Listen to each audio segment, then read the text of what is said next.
Bismillahirrahmanirrahim. Assalamualaikum warahmatullahi wabarakatuh. Waalaikumsalam warahmatullahi wabarakatuh. Yang saya tanyakan Abi, saya seorang pemarah. Jadi saya pengen sekali jadi penyabar. Iya. Demi Allah saya pengen Iya. jadi. Tapi saya ini suka pemarah sekali, apalagi sama nggak ada salah sedikit sama suami, saya marah. Tapi saya dalam hati demi Allah pengen Nyesel jadi ya? penyabar, menyesal. Iya. Jadi apakah caranya? Kira-kira saya jadi penyabar. Insya Iya. Allah saya pengen sekali, Pak. Iya, Abdi. Masya Allah. Terima kasih. Wassalamualaikum Waalaikumsalam warahmatullahi wabarakatuh. wabarakatuh. Aslinya kalau nanya tentang pribadi itu nggak usah nyebutin saya gitu, enggak. Ada orang gitu loh. Iya. Walaupun ngomong ada orang pun hanya tahu pasti dia sendiri. Begini. Jadi cara agar kita bisa berbuat baik dari yang awalnya suka pemarah jadi penyabar, itu yang pertama begini, Bu. Bayangkan kalau kita jadi orang yang kita marahin, enak enggak? Kalau kita dimarahin orang enak enggak? Ya sama, itulah perasaan orang yang kita marahin. Itu. Jadi setelah kita merasa bahwasanya orang lain itu kita rasakan enggak enak ya jadi dia. Maka setelah itu kita bagaimana caranya agar kita jadi orang penyabar? Yang pertama, kita banyak berzikir. Banyak berzikir.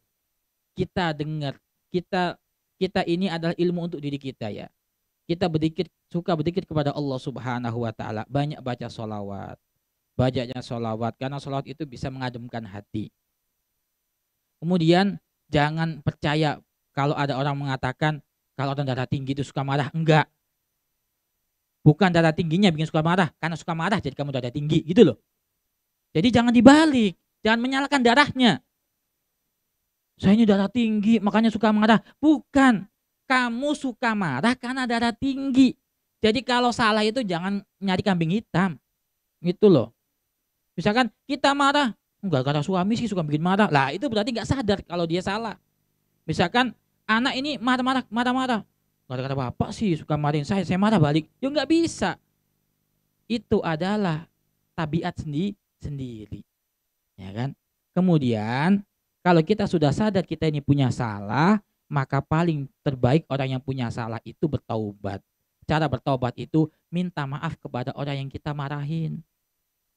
Karena orang yang didolimi itu adalah doanya mustajab. Kalau kita habis marah, misalkan istri ke suami, apalagi marah nggak jelas ya. Ya kadang kan seorang perempuan kan kalau lagi datang bulan itu kan marah nggak jelas kan ada ya, ada. Bangun tidur marah-marah kenapa? Saya mimpi. Lah sih, gara-gara mimpi dimarahin ya. Oh enggak. Pelakunya siapa? Ya kan? Jadi ini. Jadi ketika kita sudah pernah marah kepada orang lain, apalagi marah itu tidak sesuai dengan syariat, ya, karena ada marah yang boleh ada. Mas, ini intinya marah nggak jelas atau marah nggak baik lah. Maka minta maaf kepada orang yang kita marahin, kita minta doa. Karena waktu itu doanya mustajab. Mustajab. Tapi jangan jadikan tujuan agar kita marah lagi. Agar doa mustajab tak marahin ya. Oh jangan gitu nanti. Gara-gara tahu doa mustajab nanti kita malah ya tak marahin ya nanti. Doain saya ya. Oh jangan gitu. Jangan ada kesempatan gitu. Ya kan? Iya kalau minta maaf, kalau nggak minta maaf dicabut nyawanya gimana? Jadi gitu. Jadi minta maaf buat orang yang dimarahin, minta doanya. Insya Allah itu adalah cara juga termasuk. Kemudian selanjutnya adalah ketika kita adalah orang yang suka marah, maka mulai belajar untuk menahan amarah. Bagaimana caranya? Mau marah, misalkan kita marah pada suami, mau marah, pergi. Jangan lihat suami dulu, pergi dulu. Sampai hilang nanti balik lagi. Begitu. Lebih baik kita marah ke tembok daripada ke orang. Betul ya? Iya, kalau ke tembok kita nggak dosa. Kalau marah ke orang dosa. Atau mungkin lagi kesel masuk ke kamar mandi cepat-cepat kan adem tuh. Atau mungkin berendam, nggak apa-apa, silahkan. Ya kan? Atau mungkin mau marah-marah di kamar mandi nggak apa-apa. Nanti sama tetangga ngapain itu rame-rame di kamar mandi? Ya nggak apa-apa. Daripada rame-rame kepada suami seperti itu. Jadi karena Nabi itu ngasih tahu tipsnya. Kalau kamu marah dalam keadaan berdiri, duduk. Marah dalam keadaan duduk, terlentang. Enggak juga pergi dari situ. Atau enggak wudhu. Coba tinggal di kita bisa mengevaluasi diri. Kita itu sering suka wudhu enggak? Gitu loh. Kalau enggak suka wudhu, mungkin barangkali kita harus terapi wudhu. Jaga wudhu. Orang yang wudhu itu akan dijaga oleh Allah. Menjaga wudhu akan dijaga oleh Allah. Maksudnya itu ya wudhu juga untuk sholat juga. Jangan wudhu tok sholat enggak. Salah. Sholatnya iya, kalau batal wudhu lagi. Batal wudhu lagi. Bahkan sebelum tidur wudhu lah. Akan dijaga oleh Allah selama tidur. Dan kalau sudah seperti itu, insya Allah nggak ada namanya santet apa, nggak ada. Nggak ada. Orang yang kena santet itu biasanya nggak kenal Allah. Biasanya. Ya. Dia biasanya sama setan, ya gampang didatengin setan kan gitu ya. Nggak mau wudhu kan sama setan banyak. Nggak mau sholat berarti seneng sama setan. Jadi dan setan ya seneng datang sama dia. Ini guyon nggak benar. Ya. Jadi intinya berbanyak kita sholat, banyak kita wudhu. Dan ada lagi Bu, obat hati. Ada berapa? 5.